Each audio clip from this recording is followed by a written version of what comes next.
Be me. 26, comms grad, landed a steady HR coordinator role at a mid-sized tech firm.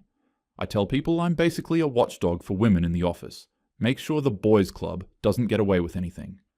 Morning ritual, always the same.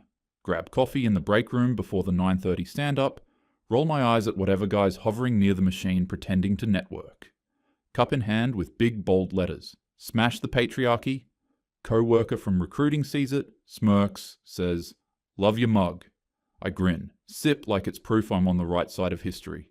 Start my rant of the day, loud enough that people can overhear. Men avoid mentoring women because they're insecure. If they cared about equality, they'd help us move up.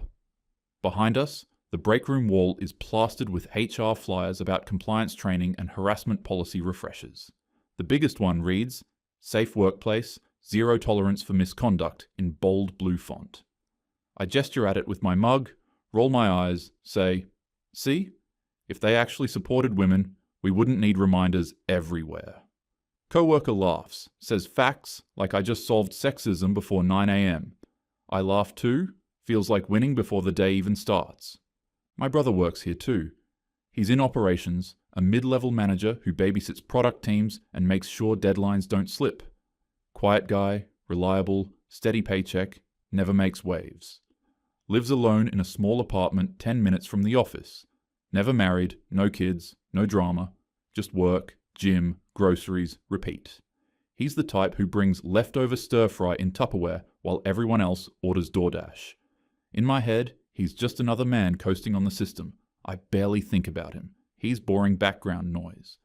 The type that gets promoted just for existing, while people like me have to fight for every scrap of respect. Later that week, I host family brunch. Invited a few of my work friends too, table packed with plates of pancakes and half-empty coffee cups. Conversation drifts the way it always does when we're together. Men being fragile, predictable, boring. Friend brags. My team lead refuses one-on-ones with women like he's protecting himself or something. I roll my eyes, jump in louder than I need to. Exactly. They call it professionalism. I call it insecurity. Girls laugh. One says, men are terrified of us, and that's their problem. Then my cousin, sitting at the far end, finally speaks. He's not office, not corporate, just a construction guy who usually eats quiet and listens, shakes his head, mutters, "One day, you'll see what it's like getting false accused as a guy." The table pauses, forks halfway in the air. I laugh sharp, wave him off. "Oh, come on, that's such boomer thinking." He doesn't back down, leans back in his chair, says low but clear. You think it's funny until it's someone you care about. Then it's not a joke anymore. The air goes heavy for a second. My friends shift uncomfortably, trade glances. I roll my eyes again, force a laugh, say, "You sound paranoid." One of the girls backs me up, says, "Yeah, if men can't handle being around women, maybe they shouldn't be in charge." Conversation bounces back quick to safer gossip, but my cousin just goes quiet, cutting his eggs like he's finished with all of us. I don't give it another thought. That night, my phone buzzes on the counter while I'm scrolling half distracted. Family group chat lights up with one short, blunt message from Mom. Brother suspended. HR issue, I just stare at it, reread it 3 times, blink like maybe I misread. HR issue. With him? He's the definition of boring, the guy who lives on spreadsheets and polite nods. Shows up, does his work, goes home. No scandals, no drama, not even a bad joke at holiday dinners. What could he possibly have done? Next morning, I walk into the office and his desk is already stripped of life. Chair tucked in, neat like nobody ever sat there. The space feels staged, sterile, like he's been erased instead of just absent. By the copier, 2 co-workers whisper until they notice me. Voices cut sharp, silence hanging. I ask where he is. One shrugs too quickly. Something about misconduct. Another avoids my eyes completely, like the ground suddenly got fascinating.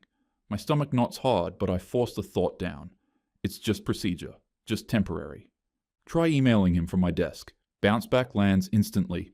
This account has been deactivated, like the system itself is rejecting him in real time.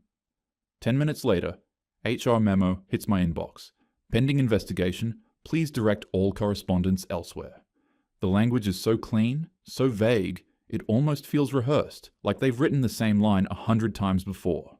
The words feel cold, final, like he's already guilty without anyone saying it out loud. But I cling to pride. If he did nothing wrong, the company will clear it up. HR is thorough, fair, progressive, right? I open Slack, half hoping he messaged me. Instead, I see his name grayed out, profile picture gone. Old conversations still sitting there like ghosts, frozen, one-sided. My chest tightens, a flicker of panic, but I bury it fast. Tell myself, this is normal, this is temporary. They'll see it was nothing, they always do. That night, family dinner feels hollow before it even begins. His chair sits waiting, plate set, silverware untouched. Mum keeps darting her eyes toward the doorway, like maybe he'll still walk in late. Dad doesn't even try, just nudges food around with his fork, jaw tight. The silence is heavier than the food on the table, like we're all chewing guilt instead of dinner. I finally speak, my voice louder than it should be in the quiet, say the line I've been rehearsing in my head all day. If he didn't do anything wrong, HR will clear it up. Dad frowns, shakes his head slightly, mutters, "You put too much faith in systems. They protect themselves, not people." Mom exhales sharp through her nose, tries to soften it with, "It'll work out." But her voice cracks, right on workout, and no one corrects it. Under the table, my phone won't stop buzzing. It's the office girls group chat, half gossip, half memes, always quick with T. They've already picked up on the suspension, though no one says his name outright. One message, "OMG, did you hear a manager from OPS got pulled?" Another, "Yeah, misconduct, HR moving fast." A third chimes in, "Classic, they never learn." Someone drops a champagne glass emoji, like it's something to celebrate. I just stare at the screen, stomach twisting. None of them know he's my brother, they just think it's faceless office drama. I look back up, stare at his empty chair across from me. The food on the table is cold, untouched.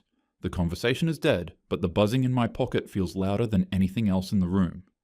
A few days later, I drive to his place. His car's in the driveway, but the blinds are drawn, lights off. He buzzes me up, opens the door, slow like every step costs him something. Eyes sunken, skin pale, phone buzzing on the table behind him with subject lines from HR stacking one after another. The apartment looks wrecked. Laptop half open on the counter, frozen on a spreadsheet with highlighted cells. His work badge tossed aside, thumbprint smudged, now just useless plastic. I sit down, ask the question I've been holding in since the suspension. What actually happened? He rubs his face, sighs deep, and finally says it flat. Nothing. I was showing her a report. She leaned in, my arm brushed hers. That's it. He says it like he's already repeated it 100 times, voice cracking under the weight of not being believed. Then quieter. She wrote that I touched her, made her uncomfortable, invaded her space. His head shakes slowly like he still can't believe those words exist on paper with his name attached. Says it all happened in 48 hours. One email, then his laptop locked, badge disabled, HR on him like he was already guilty. He had to sign a return all property acknowledgement before they reviewed it. No chance to explain, just cut off from the company overnight. Now he's technically suspended pending investigation, but he tells me flat, everyone knows that means fired. They're just dragging it out. He keeps glancing at his phone like he's waiting for the next blow. Another HR email, maybe even legal. My chest sinks when I realize who he means. It's her, the same co-worker who sat at brunch last weekend bragging about fragile men. I replay her line in my head. My team lead refuses one-on-ones with women. Pathetic. Now she's the one who filed the complaint against him. I remember how she always pushed quotas in meetings, how she once snapped at him for being old school, and now this, the clash turned into a weapon. I nod like I'm listening, but my head's spinning. Inside, I want to believe him. Outside, all I hear are the voices in my pocket whispering louder than he does. I tell myself HR isn't stupid, they'll clear it up.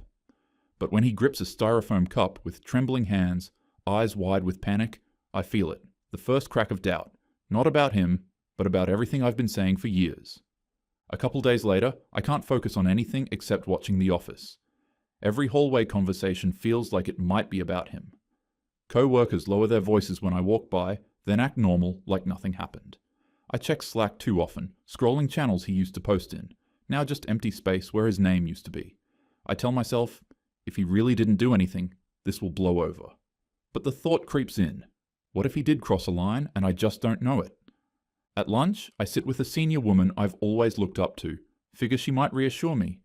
I hint at it, careful not to say he's my brother. She sighs, stirs her soup, and says quietly, "One rumor is enough." That's why I don't do closed-door meetings anymore. Safer that way, I freeze, ask, "Even for women?" She shrugs. "Doesn't matter. They'll erase you just to protect the company." Her words hang heavy, but I push them aside, tell myself HR will be smarter with him. Then the email lands in my inbox that afternoon. Subject line, suspension extension, pending review. Language sterile, mechanical. Please refrain from contacting colleagues. All company property must be returned immediately. I read it twice, then a third time, but the meaning doesn't change. He's not coming back soon, maybe not at all. That night, I drop by his place again. A cardboard return box sits on his kitchen table, his company laptop and headset packed inside. He signs the courier slip without looking up, face blank, like he's somewhere else entirely. He cracks open a beer instead of dinner. I want to tell him it's temporary, that they'll clear him, but even as the words form in my head, they taste like lies. A couple days later, I finally work up the nerve to approach her, the woman who filed it. She's at her desk, earbuds in, scrolling her screen like it's just another Tuesday. I clear my throat, ask if we can talk for a minute. She pulls out an earbud slowly, looks up like I've interrupted something important.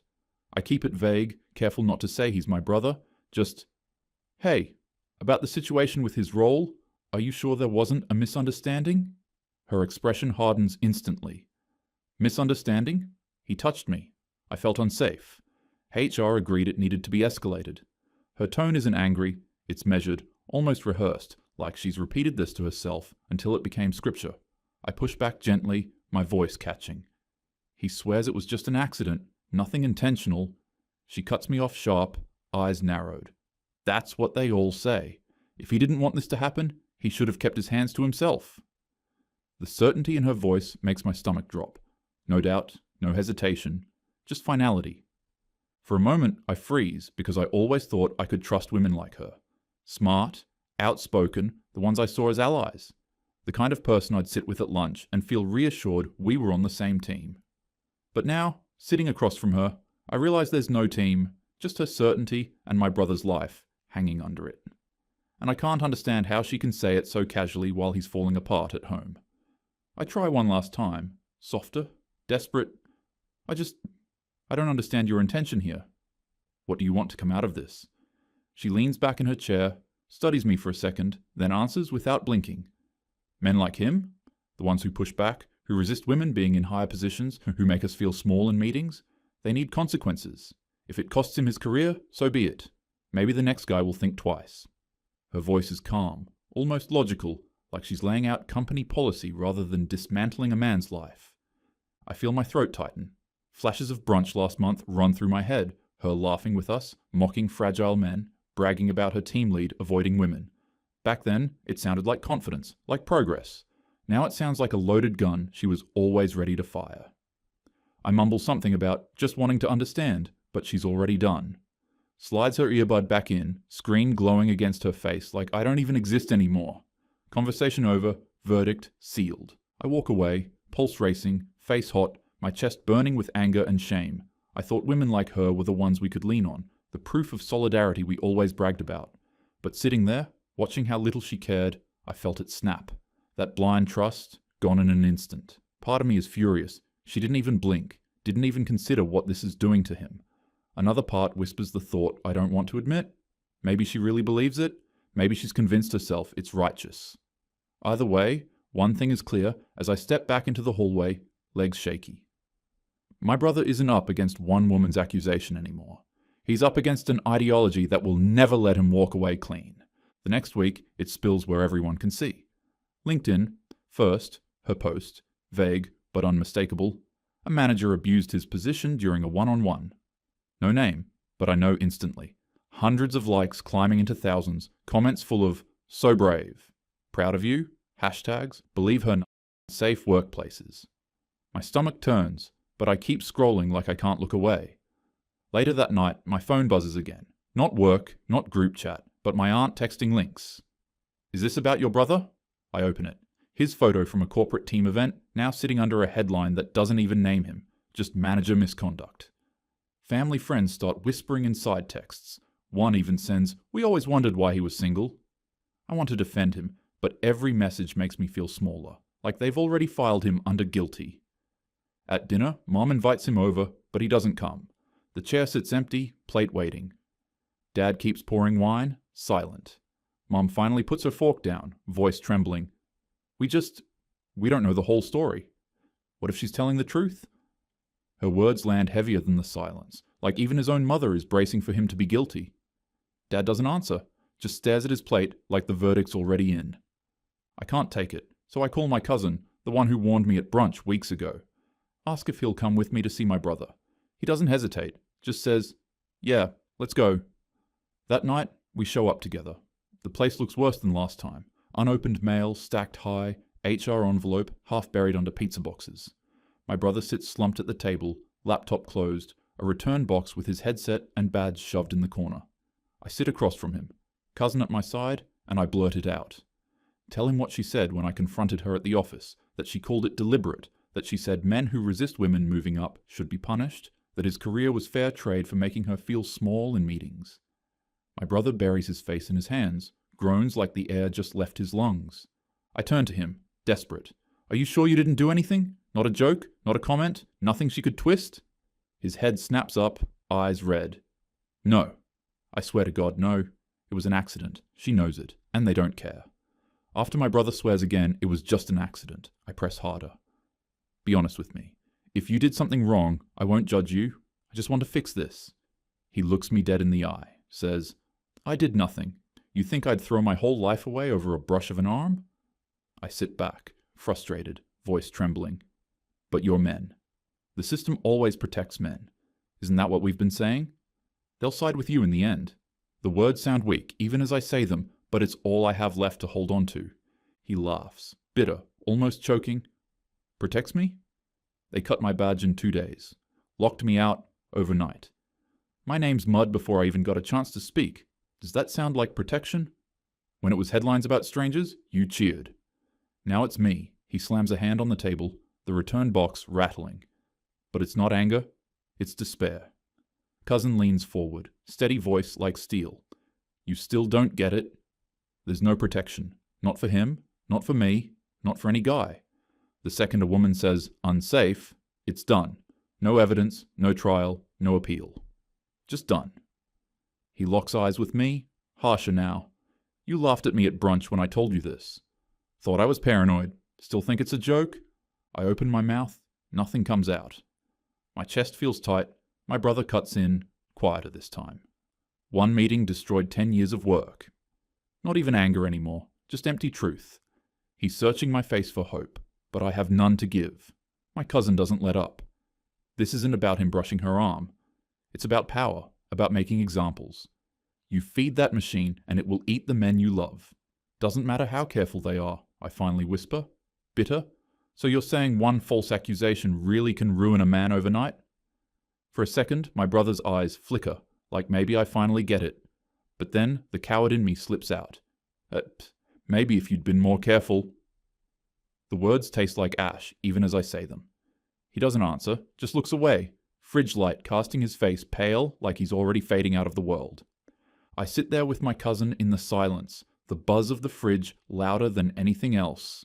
For the first time, I don't feel like I belong anywhere. Not with my co-workers, not with my friends, not even with my own family. As I stand to leave, he doesn't even look up, just whispers, "One accusation, and I'm done." I want to argue, to reassure, but the words die in my throat. When the door closes behind me, I realize I'm not sure I'll ever see him at that table again.